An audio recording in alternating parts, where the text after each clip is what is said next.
vamos a ver en este momento otra herramienta que es el AMEF y el plan de control, pues voy a agregar también el plan de control y que se utiliza en todas las industrias, está muy de moda, viene de la industria de la aviación, inclusive con el RCM, los que están viendo mantenimiento conmigo así ya lo saben lo deben saber porque ya vieron haber visto la presentación de RCM. Y, y como viene esa industria aeronáutica que se utiliza con el fin de evitar que pase algo y obviamente algo malo, por ejemplo que se caiga el avión, vamos a exagerar. Y en la industria automotriz se utiliza pues que obviamente también es una industria que necesita seguridad, cuando se hace una pastilla de frenos, cuando se están haciendo las ruedas, cuando se están haciendo los sistemas de seguridad del automóvil, y todo el sistema de frenos como les comento, o el sistema de embrague, los cambios, esas cosas no deben fallar porque si fallan pues se puede ocasionar un accidente, un cinturón de seguridad tampoco debería fallar en el momento de ocurrir el accidente precisamente. Entonces, esto llevaría a consecuencias fatales y entonces por eso se desarrolló esta herramienta que se llama MEF. Bien, entonces aquí tengo el libro que pronto voy a compartir con ustedes, se los voy a enviar por correo para que ustedes lo tengan, digamos, como recuerdo y pues lo pueden también encontrar en internet. Por eso lo bajé porque no estamos haciendo nada ilegal, sino lo bajamos de internet y se los voy a pasar a ustedes con el fin de que lo tengan allá en sus hogares y les sirva como manual de consulta de referencia. Entonces se llama Análisis de modos y efectos de fallas. Fíjense que agregan la palabra potencial o potenciales. Sin embargo, la palabra MEF no la trae la A de análisis, la M de mode o modo, effect o efecto y F de falla, pero no colocan una P al final, pero se entiende que por naturaleza la falla es potencial. Potencial significa que no ha ocurrido el evento, pero que la probabilidad de que ocurra genera una alarma o una alerta, la cual se determina como prioridad con el AMEF para hacerle un tratamiento de manera que de evitar que esa falla vaya a ocurrir en algún momento. Por ejemplo, que la pastilla de freno se rompa. Eso no debe ocurrir porque estaría en juego la vida del conductor y de los pasajeros del automóvil. Y por eso se llama potencial, ¿no? Porque no ocurre, se espera que no ocurra la falla. Bueno, entonces aquí rápidamente una presentación del libro. Este es de la IAG o de la industria automotriz. Es un manual de referencia para fines prácticos. Está hecho como les digo, tiene derechos de autor, pero está hecho por Ford, por General Motors Corporation. Entonces, pues ustedes saben quiénes son ellos. No creo que tengamos mejores referentes, ¿verdad? En cuanto a eso. Y está originalmente en la IAG, que la mencionan aquí, que es la Asociación Internacional de Automovilismo, ¿cierto? Bien, de automóviles, de fabricantes de automóviles. Está todo el detalle de la mesa, su tabla de contenido y el desarrollo paso a paso de los procesos y de análisis de la MEF. Yo no me puedo detener en esto, yo lo que voy a tratar de explicar de una vez la tabla de la MEF, aquí está pues el ejemplo de la tabla, cómo se llena paso a paso, pero yo voy a irme directamente a llenar una tabla para que ustedes me entiendan cómo se hace. Recuerden también que esta herramienta se utiliza en el mantenimiento TPM, en la parte de calidad, de mantenimiento de la calidad, y también se utiliza en el RCM para determinar la prioridad de riesgo de una falla, ¿sí? De una falla en una máquina o en un activo. Entonces vamos directamente allá, directamente a la MEF. Yo lo tengo en un Excel para que ustedes lo miren. Bien. Entonces este se llama, hay dos tipos de AMEF, es una AMEF de diseño y otro AMEF de proceso. La AMEF de proceso básicamente es el que yo les voy a mostrar y el AMEF de diseño es cuando estoy diseñando una máquina, ¿qué puede ocurrir? Entonces yo tengo en cuenta esos términos que salgan en ese AMEF para no cometer ese error en el diseño. Este es el AMEF de proceso, pero ambos son muy parecidos, de hecho tienen las mismas columnas. Muy bien, vamos con la parte básica. Esta es muy vieja, es una AMEF que se hizo hace mucho tiempo en una planta automotriz, ahí participamos algunos ingenieros, y entonces dice así, básicamente, entonces tenemos acá, se hizo por procesos, yo voy a agrandar un poquito acá para que usted me comprenda, se hizo por procesos, cada uno de los procesos de la planta se codificó, simplemente colocamos aquí en el código la operación, en este caso es 200, se llama corte de tira. Hay que entender para poder hacer la MEF la naturaleza del proceso. Por ejemplo, cortar una tira en la industria automotriz se refiere a coger una lámina y sacar una tira, porque la lámina viene de 4 pies por 8 pies de largo, 4 de ancho por 8 pies de largo, de 2220 de ancho por 2440 milímetros de largo. Entonces se saca una tira, sacan tiras y después esas tiras se llevan a otra máquina para ir sacando piezas más pequeñas y pues sacando las piezas que se requieran por troqueles. Entonces hay diferentes operaciones acá. Vamos a coger una operación de soldadura, por ejemplo, que la tenemos aquí y es especial porque pues es una operación crítica, por eso voy a hablar de eso. Entonces en este caso la operación se llama 332, se llama ensamble total o ensamble total por soldadura si quieren mencionarla así, entenderla así. ¿Cuál es el propósito del proceso? O sea, aquí se describe por qué se hace ese proceso. Entonces el proceso se hace para ensamblar o para terminar el producto, para hacer la parte final del producto. En el modo de falla vamos a colocar cómo puede fallar ese proceso. Aquí colocamos 4 tipos de falla, 4 formas de que puede fallar el proceso. Entonces, por ejemplo, si usted está en pastilla de freno, estábamos hablando de ese ejemplo ahorita. ¿Cómo puede fallar? Pues que la pastilla de freno se rompa, que se deshaga o se vuelva polvo y que no frene. Estoy exagerando el ejemplo, no conozco pastillas de freno, sé obviamente qué empresas las fabrican y no sé, no soy experto en pastillas, pero coloco algunos ejemplos. Que otra cosa, que se rompa, que no falle, que el sistema de frenos, por ejemplo, no tenga la suficiente, que se deforme la pastilla, no sé, cualquier tipo de falla que a usted se le pueda ocurrir con la pastilla de frenos puede ocurrir y entonces el freno no frena, no hace la función que tiene que hacer el sistema de frenos. Y tiene unas consecuencias. Entonces, el modo de falla es cómo falla. Entonces, en este caso, la operación, ¿cómo puede fallar? Porque queda mal ensamblada, es decir, que no queda como debe esperarse que quede. También puede ser porque se rompe, es decir, que se le colocó tanta soldadura o tantos amperios a la parte de soldadura que rompió y le hizo un hueco al silenciador. En este caso era un silenciador, entonces le rompió el metal y se dañó el metal. O sea que queda ruptura por calor, o sea queda una curva o quedó muy delgado y se puede quebrar. La perforación, entonces como les decía, que perfore el metal, ¿cierto? O fue tanto el calor en un lado y tan mal manejado y en otros tan frío que el metal se dobló porque pues por la tensión, por las tensiones de los materiales en el proceso de soldadura, pues él alcanza a doblarse y se deforme entonces de esa manera el material, el producto que estamos trabajando. Entonces estas son las 4 formas de que falla. Entonces, ¿qué podemos observar? Que un proceso puede tener muchos o varios formas de falla.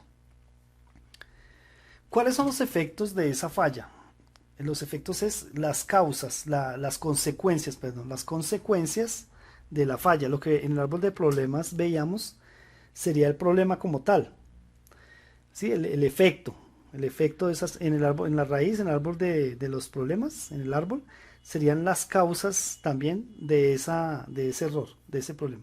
Entonces, básicamente que no monta en el vehículo, que toque darlo de baja, o sea, que toque destruirlo, que toque darlo de baja, o que toque realizarle un retrabajo.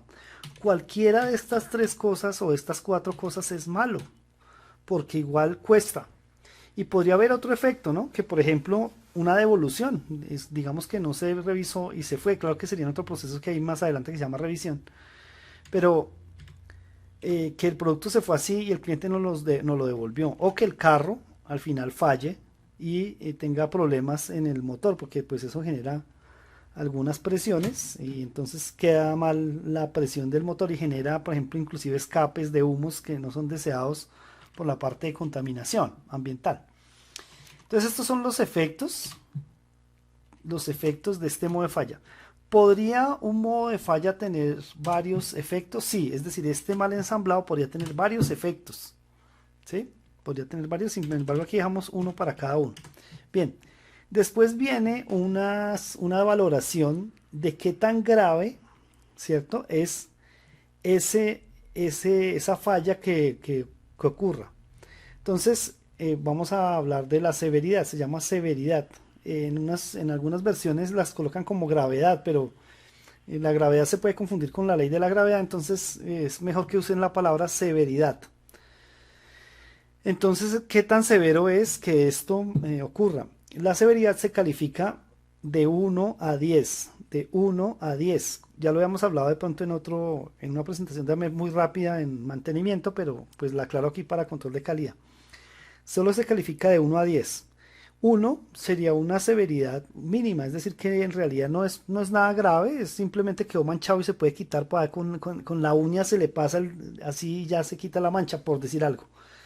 Pero una severidad grave es que el producto se dañe, que la persona que usa el producto sufra, o en este caso que el vehículo en donde se monta nuestro producto le genere un problema al carro. Esa es una severidad alta. Si la severidad es muy alta es 10, si la severidad es muy baja es 1, el resto son términos intermedios. Bien, por ejemplo, realizar trabajos de color como 5, ¿por qué? Porque si bien cuesta y se puede volver a desdoblar, pues no es tan costoso como, por ejemplo, botar el producto o que falle en el vehículo ya montado. ¿Qué clase es? Aquí se maneja una clase en algunas versiones de AMEV, creo que en la versión cuarta, en esta que el libro que les voy a mandar, tiene unos símbolos, entonces por favor revisar los símbolos. Según la ensambladora tiene unos símbolos, hay unos que tienen un rombo, otros que tienen cuestiones de seguridad con un triángulo invertido, con una S, una letra, un asterisco, etcétera. Bien, pero la clase pues normalmente es crítica o normal, es una cosa crítica ese tema. Bien, después vamos a colocar las causas de la falla. Entonces pregunta, ¿un efecto de falla puede tener varias causas? Claro que sí, puede tener varias causas. O en otras preguntas, ¿un modo de falla potencial puede tener varias causas? Sí, claro. Veíamos en el árbol de problemas por ejemplo, el método tiene varias divisiones. Y aquí puede ocurrir exactamente lo mismo. Entonces aquí, por ejemplo, ¿cuál es la causa? Si se ensambla más, pues puede ser error humano. En la ruptura por calor puede ser, por ejemplo, que el equipo no se colocó bien la puesta a punto, es decir, amperaje, voltaje, etcétera. En la causa potencial de este puede ser en la perforación también mala puesta a punto. Y en la deformación, pues es que si hay un error humano porque básicamente pues se puede controlar con un dispositivo y si la persona no está pendiente, pues puede ocasionar el problema en el producto. Bien, después viene la columna ocurrencia. La ocurrencia también la conocen como frecuencia. Si ocurre muchas veces, se califica con 10. Si ocurre muy pocas veces, o si es poco probable que ocurra, se califica con 1. Aquí usted podría utilizar problemas similares y aplicar conceptos de control de calidad para mirar la probabilidad de que eso ocurra. Recuerden que hay una campana de Gauss y que ustedes, si está muy hacia la izquierda, pues pocas veces ocurre, mientras que está hacia la derecha toda la campana de Gauss, pues que está sumando todo eso, ocurre el 99% de las veces. Si ocurre muchas veces, entonces 10. Y si es posible que ocurra muy pocas veces, entonces 1. Entonces ahí utilizaron varios términos con esa frecuencia, con esa ocurrencia. Se colocan también los controles que hay actualmente para evitar que eso ocurra. Por ejemplo, aquí dice que hay un dispositivo y aquí, por ejemplo, no hay controles. Para la segunda modo de falla no hay controles. Y en los otros dos sí está el dispositivo, pues obviamente que es un aparato físico que ahí se colocan las piezas para que al ensamblar pues queden bien organizadas y bien soldadas y en la posición correcta. Bueno, por último viene la columna, en la parte numérica pues viene la columna detección, que se interpreta de la siguiente manera, también va de 1 a 10. Uno es que es muy fácil de detectar. ¿Qué es algo fácil de detectar? Algo que simplemente con ver lo detecto. Entonces, si yo veo que me voy a equivocar simplemente con ver o con tocar o con los sentidos, básicamente me doy cuenta que voy a cometer un error o que es posible que me equivoque. Entonces es muy fácil de detectar el problema, ojalá antes, y le voy a colocar 1. El problema puede existir porque me puedo seguir equivocando, pero tengo la posibilidad de verlo antes de equivocarme inclusive, entonces se coloca 1. Mientras que se le colocaría 10 a algo que es muy difícil de detectar. Por ejemplo, ¿qué tan profundo penetró la soldadura? Eso es muy difícil de detectar. ¿Por qué? Porque toca coger una pieza, digamos, para destruirla, hacerle un corte con cegueta o con una sierra, digamos, y hacer unas pruebas de penetración, que es básicamente aplicar unos ácidos y mirar una coloración y así detectar la profundidad, pues obviamente con un pie de rey, detectar cuán profundo estuvo esa soldadura o penetró. Entonces ahí las pruebas que son fáciles, los problemas que son fáciles de detectar se califican con 1, mientras que los difíciles de detectar y que requieren pruebas y cosas de estas o mucho análisis, le ponemos 10. En este caso, por ejemplo, es muy fácil detectar cuando está roto porque se ve el hueco. Y cuando queda mal ensamblado es un poquito más difícil. ¿Por qué? Porque tocaría colocarlo ya en en un molde para ver si quedó perfecto, pero pues sí se puede todavía colocar en el molde, es más fácil. Mientras que la deformación, digamos, que se quedó, digamos, dilatado, movido hacia un lado y todo, y ya tocaría colocar el dispositivo en el vehículo para ver si monta o no. Y eso es más difícil, o cuánto penetró la soldadura, es más difícil, por eso se le colocó 9. Bien, después sigue el NPR. ¿Qué significa NPR? Significa número de prioridad de riesgo. Repito, el NPR significa número de prioridad de riesgo. Y es que tan grave es todo. Como podemos analizar, de la siguiente fórmula, es la multiplicación de severidad por ocurrencia por detección. Lo mínimo sería 1. 1 sería lo mínimo que nos daría. Es algo realmente muy, algo que ni siquiera tendría importancia un 1. O sea, es severidad 1, ocurrencia 1, casi nunca ocurre. Detección muy fácil de detectar si llega a ocurrir. Entonces 1 por 1 pues da 1, sería lo mínimo. Y lo máximo por el contrario sería 1000. O sea, en este caso tenemos, por ejemplo, una de 315 que es 5 por 7, 35 por 9 nos da 315. Ese sería el valor de criticidad. Fíjense que es una criticidad media, está cerca a 500. Y si la máxima es 1000, pues es una criticidad media. Pero toca hacer alguna acción para evitar que eso ocurra. De ahí para allá precisamente se habla de las acciones en el AMEF. Entonces vamos a colocarlas acá en la derecha y básicamente son las siguientes columnas.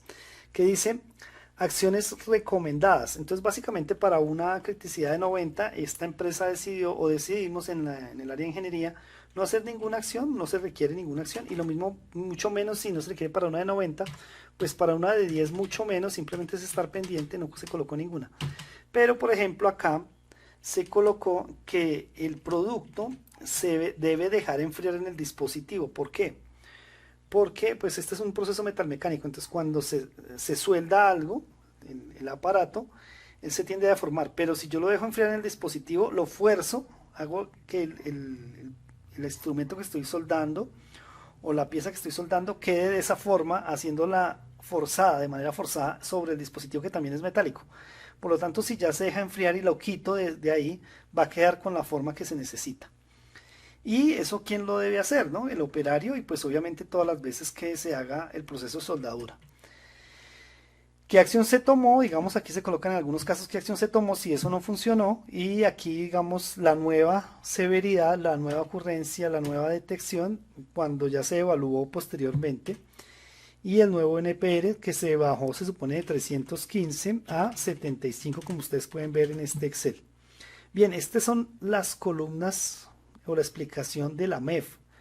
Entonces, el AMEF usted lo puede utilizar en un proceso administrativo, claro que sí, lo puede utilizar diciendo que algo puede salir mal, por ejemplo, en un proceso de facturación, qué puede pasar mal, cuántas veces puede ocurrir eso, qué falla puede haber en ese proceso de facturación, en un proceso de alistamiento de cajas, en un proceso de logística, no solamente en un proceso productivo como este, sino en cualquier tipo de proceso se puede utilizar el AMEF para darle una criticidad a los procesos. Hay muchas empresas que piden asesoría para que les digan ustedes que, por dónde debo comenzar. Entonces una buena herramienta es eso, haciendo un análisis de todos los procesos uno por uno, dónde puede haber más problemas. Y el NPR debe ser alto en esos problemas, potenciales, claro.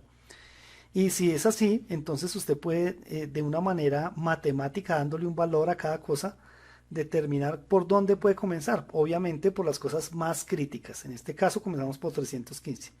Bien, este es el AMEF. El AMEP es el hijo, o más bien, antes de haber hecho el AMEP, usted debió, si se puede, hacer el diagrama de proceso, pero en ese yo no voy a entrar porque usted ya lo conoce en ingeniería industrial. Un diagrama de proceso donde inicio, alistamiento de materiales, carga de materiales, corte, doblez, ensamble, etcétera. Y pues después de que ya tenga el diagrama de proceso, pues hace este AMEF que tenemos acá. Y ahora, como hijo de la MEF, viene una cosa que se llama el plan de calidad o plan de control. Ahí hay gente que le preguntan en el gobierno, haga un plan de calidad y no saben hacerlo. Y la idea es aprender aquí un poquito de ese plan de control, el plan de calidad. Muy bien, entonces, para eso vamos a coger también aquí, yo tengo uno elaborado que nos permite entender un poco cómo funciona el plan de calidad. Vamos a ir por la misma operación, la 332 creo que era. Listo, esta ensamble total, vamos a colocarla aquí, digamos, en un color para que no identificarla y agrandemos un poco para ir leyendo. Bien, las columnas también vamos a colocar aquí una columna para que ustedes me entiendan. Aquí inmovilizar, por ejemplo, la fila superior. Entonces aquí inmovilizar paneles, correcto. Y vamos a colocar aquí la operación que estábamos trabajando inicialmente. Vamos a agrandar un poco para hacerla entender. Bien, el código, la primera columna es el código del proceso, ahí es, ojalá que vaya asociado al de la MEF, en este caso es el mismo código del proceso, el mismo nombre del proceso, ya no colocamos el propósito. Si colocamos, es importante colocar en qué máquina se hace, porque dependiendo de la máquina vamos a hacer algunas acciones sobre la máquina, o sobre el material, etcétera. El parámetro que vamos a controlar, entonces se pueden controlar dos tipos de parámetros, parámetros sobre el proceso y parámetros sobre el producto. Normalmente los parámetros sobre el proceso están dados por la máquina, mientras que los del producto están dados en el producto como tal. Por ejemplo, lo que aplicamos las cartas de control para controlar las características del producto, pero también se pueden utilizar las cartas, claro, para controlar los procesos. Por ejemplo, en el equipo MIG, yo controlo la puesta a punto. La puesta a punto en un equipo MIG, ¿qué es? Velocidad del alambre, es decir, con qué velocidad, con qué metros por segundo fluye el alambre en un proceso de soldadura. La presión del gas que puedo controlar, el amperaje, es decir, cuánta corriente circula, y el voltaje. Esos 4 parámetros yo debería tenerlos clarísimos en la puesta a punto. No están acá, pero deberían estar. Entonces, parámetro del proceso puesta a punto, entonces colocar aquí voltaje 90 voltios, amperaje 50, por ejemplo, o voltaje muy pequeño y el amperaje alto. Velocidad del alambre, 1 metro por minuto. Presión del gas, 5 bares, es un ejemplo de valores. Debería colocar todo eso. Característica del producto, entonces en este caso es la aplicación de la soldadura. Lo que voy a mirar es que me quede la soldadura de tipo uniforme, viene el cordón de soldadura con la penetración suficiente que no dañe el producto, como estábamos hablando en el AMEF. Es una operación de tipo crítica porque es con lo que básicamente se va a sostener el producto final. Aquí el valor de la característica, por ejemplo, aquí podríamos mencionar una lección de un punto, o simplemente irnos a las características de una ficha técnica del producto para saber y del equipo que esté utilizando, para saber nuevamente voltaje, amperaje, velocidad del alambre y presión de gas. El medio de control, entonces aquí ya utilizo el dispositivo de control. El dispositivo de control, que es básicamente, después de que lo saco del dispositivo de ensamble, lo coloco en otro dispositivo para mirar las medidas de él. Es una galga, ya habíamos hablado que es eso, es una galga grande, que me permite saber si el producto está bien o mal. Recuerden que las galgas son pasa, no pasa, o está bien o mal. En este caso es está bien o mal. Y se pasan todos por allí. La muestra, en este caso, son todos. Todos los productos pasan por ese proceso. ¿Con qué frecuencia? Obviamente, aquí no aplica porque pues si paso todos, pues no aplica la frecuencia. El responsable, quién lo debe hacer, y el documento utilizado que se llama hoja de producción.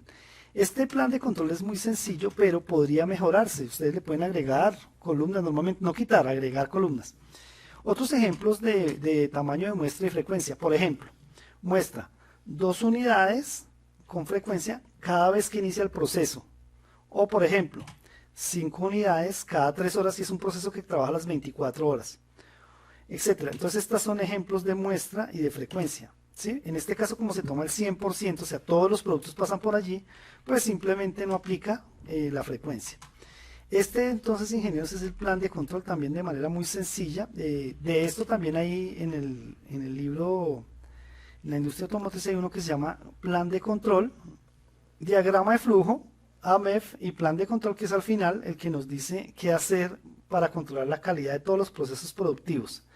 Y en los valores de la característica colocar realmente valores, amperaje, voltaje, las características en este caso, de que debe tener el equipo para que nuestro proceso de aplicación de soldadura en ese producto o en todos los productos salga adecuadamente. Nos vemos en la próxima semana ya en los parciales.